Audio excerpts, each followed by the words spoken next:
आज हम मसावात की दाईं और बाईं बाजू पहचान कर जोड़ियां लगाएंगे। आप जानते हैं कि मसावात किसे कहते हैं। तो मसावात में दो हिस्से होते हैं, एक राइट हैंड साइड और एक लेफ्ट हैंड साइड। दोनों हिस्से कैसे होना चाहिए? बराबर होना चाहिए। बराबर का मतलब ये है कि उनमें अमल कोई भी हो, लेकिन उसे हल करने के बाद दोनों तरफ का जवाब, यानी दाईं तरफ का जवाब और बाईं तरफ का जवाब, राइट हैंड साइड का जवाब और लेफ्ट हैंड साइड का जवाब एक जैसा आना चाहिए। तो हम कहेंगे वो एक मसावात के हिस्से हैं और हम उसको मसावात की शक्ल में लिख सकते हैं। तो यहाँ पर एक सवाल है, जोड़ियां लगाइए। इसमें 5 मसावातें हैं। इन 5 मसावातों के हिस्सों को अलग अलग करके लिखा गया है। अब इन्हें हमें पहचानना है कि मसावात बनाने के लिए कौन से राइट हैंड साइड से कौन से लेफ्ट हैंड साइड को हम जोड़ेंगे तो मसावात बन जाए। तो देखिए यहाँ पर पहली मसावात हम बनाते हैं 16/2। इसकी जोड़ी हम बी कॉलम में से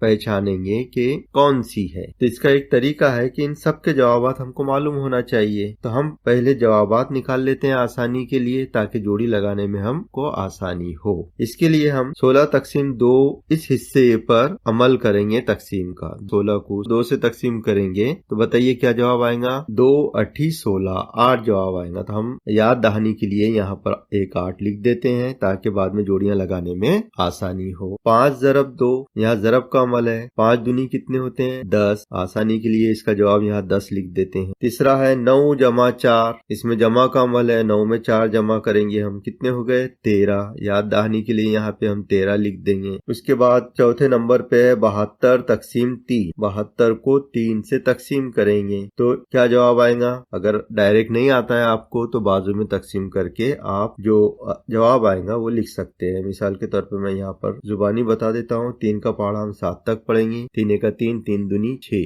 3 तिया 9, 9 ज्यादा हो जाते तो 2 का भाग लगेगा, 3 दूनी 6। तो ये 2 लिखा मैंने। अब 7 में 6 गए, 1 बचेगा, हो गए 12। तो 3 चौक 12, तो ये आ गया जवाब 24। यानी 72 को तकसीम करेंगे 3 से तो 24 जवाब आएगा। पांचवा सवाल देखिए 4 जमा 5। 4 में 5 जमा करेंगे 9। अब यही जवाबात 8 10 13 24 9, यही जवाबात इधर भी है बी कॉलम में, लेकिन उसे हम पहचान नहीं सकते जब तक के बी कॉलम की भी हम इसी तरह का हल ना निकाल ले, यानी जो अमल दिया गया उसको हल करके जवाब ना निकाल ले, तब तक हम इसे भी पहचान नहीं सकते। तो देखिए बी कॉलम में पहला है 8 ज़रब 3, यानी 8 से 3 को ज़रब करेंगे। 8 तिया 24, ये हम याद दहानी के लिए 24 लिख देते हैं। जोड़ियां लगाने के लिए हमें आसानी होगी। 19 तफरीक 10, 19 में से 10 तफरीक करेंगे, बचेंगे 9। तीसरा है 10 वजा 2, 10 में से 2 गए, कितने बचे? 8, ये याद दहानी के लिए लिख लेते हैं हम। 37 तफरीक 27, अगर 37 में से 27 तफरीक करेंगे तो कितने बचेंगे? 10, ये याद दहानी के लिए हम 10 बाजू में लिख लेते हैं। 6 में जमा करेंगे 7, 6 और 7 कितने होते हैं? 13, याद दहानी के लिए यहाँ पर हम 13 लिख लेंगे।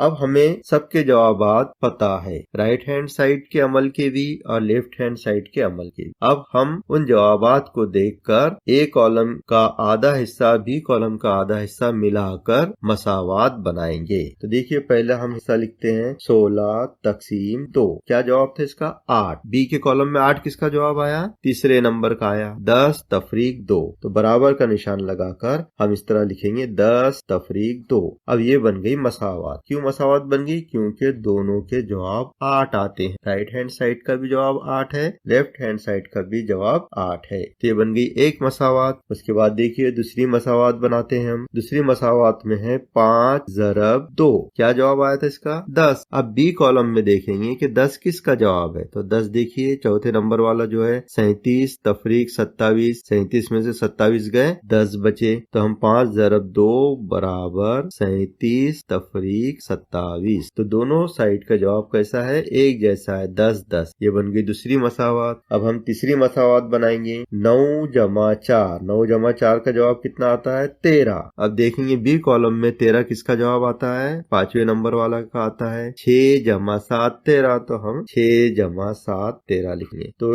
इस तरह राइट हैंड साइड और लेफ्ट हैंड साइड बराबर होना चाहिए, तो हम कहेंगे कि ये मसावात है। अब इसके बाद में चौथी मसावात तैयार करेंगे हम। ये है 72 को तकसीम किया गया है 3 से, तो 24 जवाब आता है। तो देखिए बी में 24 जवाब किसका आता है? पहले वाले का आता है 8 ज़रब 3, 8 तिया 24। तो हम यहाँ इसकी जोड़ी 8 ज़रब 3 लिखेंगे। ये बन गई है चौथी मसावात 72 तक़सीम 3 बराबर 8 ज़रब 3। अब रह गए हमारे पास में आखिरी मसावात 5वें नंबर की। देखिए 4 जमा 5 है हमारे पास में, 4 जमा 5 दोनों की जमा 9 आती है। बी कॉलम में किस हिस्से की जमा 9 आती है? तो देखिए 2 नंबर पे जो मसावात का आधा हिस्सा है उसका जवाब 9 आता है। 19 तफरीक 10, 19 में से 10 गए 9 बचे, तो हम यहाँ पर लिखेंगे 19 तफरीक 10। तो इस तरह आपने देखा है कि बिखरे हुए मसावात के हिस्सों को हमने किस तरह पहचान कर सही मसावात बनाए हैं। तो इसी तरह आप जुबानी भी कर सकते हैं। अगर आप भूल जाते हैं तो इस तरह मुख्तसर जवाब उसका मालूम करके जल्दी जल्दी से आप जोड़ियां लगा सकते। तो मसावात याद रखिए कि दोनों बाजू कैसे होना चाहिए, मसावात के